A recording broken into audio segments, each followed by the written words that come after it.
Today's 5 cargo bike buying tips are really focused on the high-level things I would recommend to a friend or a customer when they are starting to look at cargo bikes. The cargo bike movement is picking up speed. More families and businesses realize they can replace shorter car trips with cargo bike trips to add joy to their daily commute, save money, and often be faster because of traffic, parking, and that front door access that you get from a bike. Unfortunately, not many towns have dedicated cargo bike shops as a resource, so I'm doing my best here to create helpful content for your cargo bike journey. All right, the number one thing, really understand the purpose and intended use of your new cargo bike. This first step aims to have a really good picture of what, where, and when. The goal is to outline how you will use the bike. This is critical when figuring out what style of cargo bike you need and what features or accessories will be essential to keep you riding. To do this, I ask a couple of questions. What will you do 80% of the time with your new cargo bike in any given week? This could include transporting kids to and from school, a more utility daily bike only for you, a bike for work-related jobs. Maybe you need to carry goods to and from, maybe you're a bakery, whatever that might be. Think about what you want to be carrying and what the bike is primarily going to be used for. The next thing I want you to be thinking about is the capacity in weight and size you need. This is one part of what you are transporting and also one part of who you are and your unique body makeup and riding comfort. Cargo bikes are good at different things and fit different riders. For example, there are bikes out that are amazing, but if you are 4'9" and just getting into biking, they might not be great for you right now.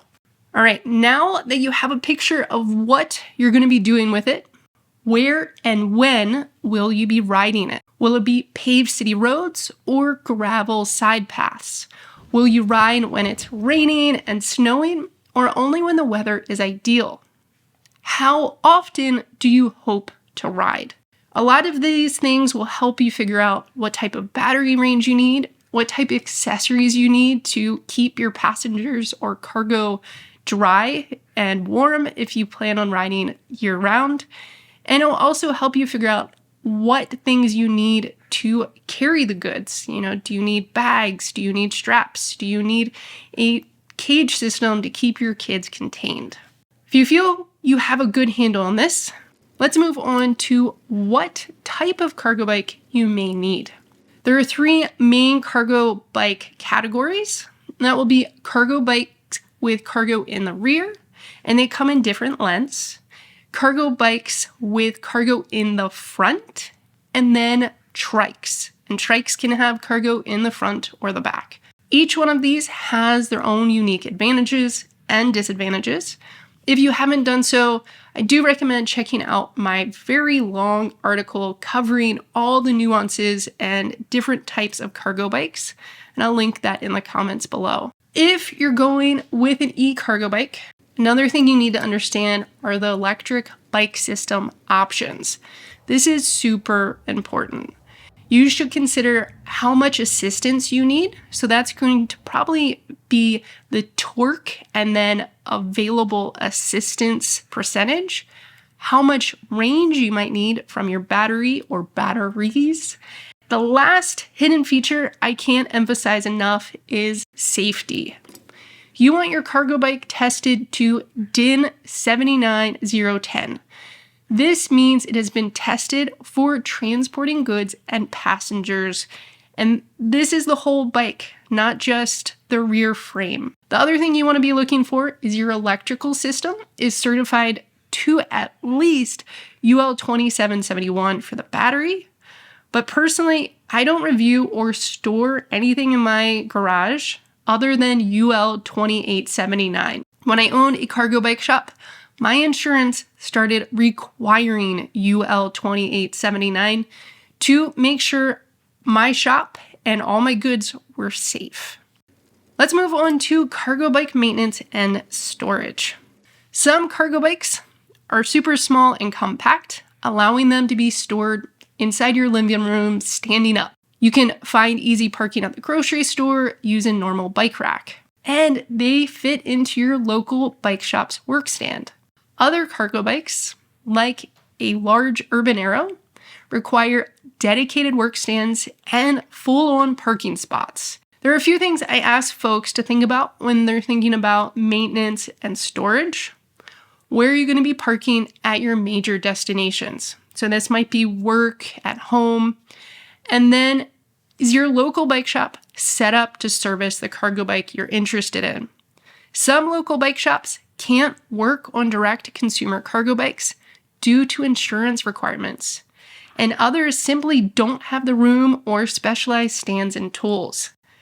I recently did a whole video about this, so make sure to check that out at the end, because maintaining your cargo bike and having a good local bike mechanic could be super important if you're not a DIY person and you're not going to try to service your own bike.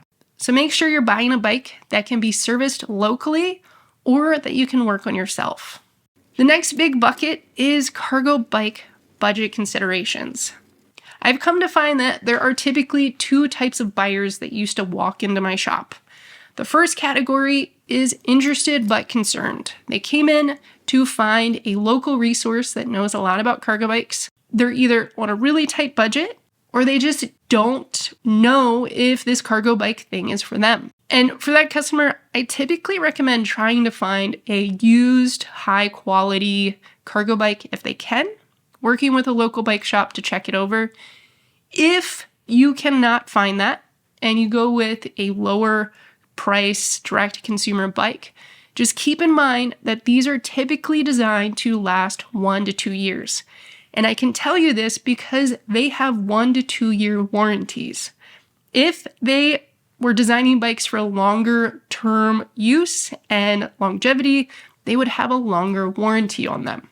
Now, the second category of folks that would walk in are those that are ready to make an investment, either because they've proven themselves with a cheaper model or prefer to invest in a long-term product in the beginning. So if you're in that first category and looking to spend around $2,000 to $3,000 for a fully outfitted cargo bike, make sure to see if there is a used premium bike around. And like I mentioned, make sure to see if there's a local bike shop that can service it. If you're in that second category where you're ready to make that larger investment, make sure you're looking for that quality DIN 79010 cargo bike with a Bosch or other UL 2849 system. These are going to start around $2,500 new. Some of the car replacement models, like a large Tern GSD or a really big Urban Arrow, will be $5,500 to $7,000 at the time of recording this. These bikes are truly car replacements and designed to last many, many years. When you're thinking about your budget, I also want you to think about your accessories. You're going to need to carry cargo or passengers, but also the bike pump, the helmets, the lock, and potentially additional insurance depending where you live. The last tip, probably the most important tip, test rides and reviews. The very best thing you can do is test ride as many cargo bikes as possible.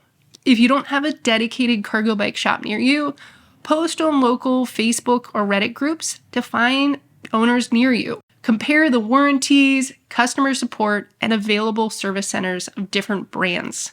How committed is the brand and the e-bike system they are using? Can you get replacement parts in 4 years? And read customer reviews and seek out recommendations from experienced cargo bike owners. In conclusion, first off, welcome to the life-changing cargo bike life.